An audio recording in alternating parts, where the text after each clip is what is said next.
বিসমিল্লাহির রহমানির রহিম। সবাই এক বাক্যে আওয়াজ দিয়ে বলেন আল্লাহু আকবার,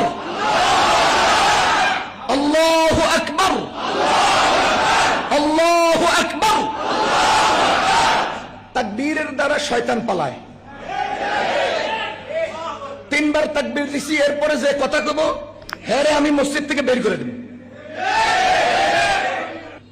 এটা মসজিদ। আমি আয়াত অনুবাদ করে দিচ্ছি, আপনার কোনো বাহাদুরি থাকলে আমার অনুবাদের ভুল হলে আপনি ধরে দিবেন। আমি আয়াতের বাহিরে গেলে ভুল হলে আপনি ধরে দিবেন। আমি হাদিস না বললে আপনি ভুল হলে ধরে দিবেন। আমি খতিব এখানকার, আমি আপনার থেকে অন্তত 100 গুণ বেশি যোগ্যতা নিয়ে এখানে বসেছি। আমি আপনার থেকে অন্তত 100 গুণ বেশি যোগ্যতা নিয়ে এখানে বসেছি। আমি আপনাকে ফ্লোর যদি দিতাম যে আপনার কোনো কথা আছে কিনা, তখন আপনি কথা বলবেন। আমি শুরুতেই বলেছি এটা ভদ্রতার মধ্যে যায় না। এরপর আপনি কথা বলেন কেন? অভদ্র আচরণ করেন কেন? আল্লাহ তাআলা